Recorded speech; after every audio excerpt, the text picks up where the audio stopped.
ప్రియమైన 10th class board exam SSC exams రాయబోయే 10th class students అందరికీ all the best. 10th class board exams మంచిగా రాయాలి. కొన్ని ఇన్స్ట్రక్షన్స్, టిప్స్, మన ప్రీవియస్ స్టూడెంట్స్ చేసిన మిస్టేక్స్ మీరు చేయకూడదు అనే ఉద్దేశంతో ఈ వీడియో చేస్తున్నాను. My dear parents, last one వచ్చేసి 5 minutes లేట్ కండిషన్ అనేది. 5 minutes లేట్ అయితే ఇక్కడ లైఫ్ అనేది స్పాయిల్ అయిపోతుంది. ఇక్కడ సబ్జెక్ట్ ఫెయిల్ అవుతారు, ఆబ్సెంట్ పడుతుంది. ఇది చాలా ఇంపార్టెంట్. 5 minutes అనుకుంటాము, బట్ సో ఎవరైనా సరే కంపల్సరీ రేపు మాత్రం 1 hour 2 hours అవసరమైతే 2 hours ముందే వెళ్ళండి.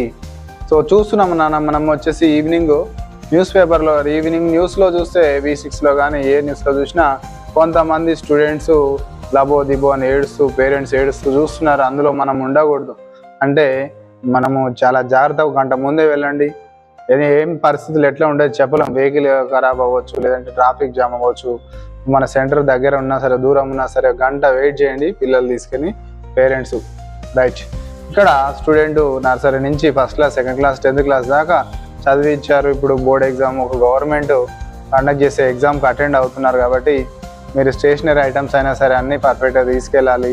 పక్క వాళ్ళతో మాట్లాడడం, తీసుకోవడం అనేది జరగదు. కాబట్టి కంపల్సరీ ఒక స్టేషనరీ ఐటమ్ సెట్, నెక్స్ట్ వచ్చేసి ట్రాన్స్పరెంట్ పౌచ్, కూడా ట్రాన్స్పరెంట్ పౌచ్ తీసుకోవాలి. హాల్ టికెట్, ఇవన్నీ కంపల్సరీగా చూసుకోండి. తర్వాత లేట్ నైట్ అయితే ఎవ్వరు కూడా 10:30, 11 తర్వాత మెలకు ఉండకూడదు.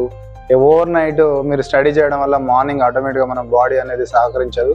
కంపల్సరీ అవసరమైతే ఎర్లీ మార్నింగ్ 4 o'clock లేసి స్నానం చేసి ఫాస్ట్గా రీక్యాప్ చేసుకోండి. సబ్జెక్టు మనకు వచ్చేసి మెమరీలోకి వచ్చేస్తుంది.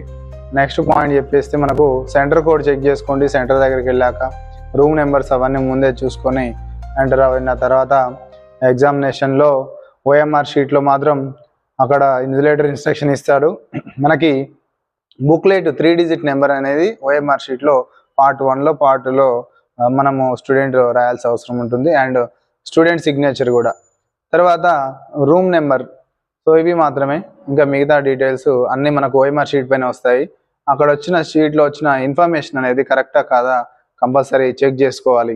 ఈసారి వచ్చే బిగ్ అప్డేట్ ఏంటంటే OMR షీట్తో పాటు వాళ్ళు బుక్లెట్ ఇస్తున్నారు. ఇంతకుముందు main additional sheet, pin paper, additionals ఇచ్చేవాళ్ళు. బట్ ఇక్కడ 24 pages మన బుక్లెట్ వస్తుంది. సో అక్కడ మీకు ఆన్సర్ సరిపోయేటట్టు ఎంత సరిపోతుందో అంతవరకే మనకు రాయాల్సిన అవసరం ఉంది. మీరు ఎక్కువ అన్వాంటెడ్గా ఆన్సర్ రాస్తే అక్కడ వచ్చే స్పేస్ ఉండదు. లాంగ్ క్వశ్చన్ స్పేస్ లేదనుకోండి, అడిషనల్ షీట్స్ అయితే ఇవ్వరనే ఇన్స్ట్రక్షన్ ముందుగానే ఇచ్చారు. కాబట్టి చూసుకొని ఆన్సర్ అనేది ఎక్కువ రాయకుండా, తక్కువ రాయకుండా